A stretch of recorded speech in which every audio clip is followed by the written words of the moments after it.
ఈరోజు మన ఈ వీడియోలో మన మిత్ర సేవల ద్వారా 10th క్లాస్ యొక్క రిజల్ట్స్ని పీడిఎఫ్ రూపంలో ఎలా పొందాలో మనం తెలుసుకుందాం. దానికి గాను మీ యొక్క చాట్ బాక్స్ ఓపెన్ చేసి అందులో 9552300009 నెంబర్ని టైప్ చేయగానే మనకి గవర్నమెంట్ ఆఫ్ ఆంధ్రప్రదేశ్ అని కనిపిస్తుంది. ఇక్కడ చాట్ అనే దాని మీద క్లిక్ చేయగానే మనం దాంతో చాట్ చేయడానికి ఆప్షన్ అనేది కనిపిస్తున్నాయి. ఇక్కడ హాయ్ అని మనం టైప్ చేస్తాం. టైప్ చేయగానే మనకి అటు నుండి చాట్ బాక్స్ అనేది రెస్పాన్స్ షీట్ అనేది రావడం జరుగుతుంది. సో రెస్పాన్స్ షీట్లో మనం చూడండి ఇక్కడ వచ్చింది చూజ్ సర్వీస్ అనే ఆప్షన్ మీద క్లిక్ చేయాలి. క్లిక్ చేయగానే మనకి ఏ సర్వీసెస్ ఉన్నాయో ఆ సర్వీస్ మొత్తం చూపించడం జరుగుతుంది. Please select one service click చేయగానే మనకి ఎడ్యుకేషన్ సర్వీసెస్, పరివాహన్ సర్వీసెస్, అన్నా క్యాంటీన్ సర్వీస్ ఇలా అన్ని చూపిస్తుంది.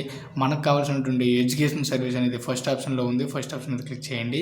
క్లిక్ చేయగానే మనకి లేటెస్ట్గా ఉన్నటువంటి రిజల్ట్ చూపిస్తుంది. చూడండి SSC results, AP open school intermediate results, AP open school 10th results, అలాగే AP model school 6th candidate hall tickets. So మనకు కావాల్సింది ఎస్ఎస్సి రిజల్ట్స్. సో దీని మీద క్లిక్ చేయాలి.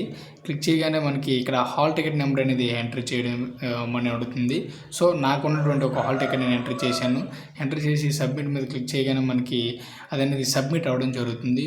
సో మనకి అటు నుండి ఇప్పుడు ఒక రెస్పాన్స్ షీట్ అనేది రావాలండి. చూడండి వచ్చింది. Please download the attachment document for your results. నేను ఏదైతే హాల్ టికెట్ ఇచ్చానో ఆ హాల్ టికెట్ సంబంధించినటువంటి రెస్పాన్స్ షీట్ అనేది రావడం జరిగింది. చూడండి ఇందులో మార్క్స్ కూడా చూపించడం జరుగుతుంది. సో ఈ విధంగా మన యొక్క మార్క్స్ మెమో అనేది డౌన్లోడ్ చేసుకోవచ్చండి.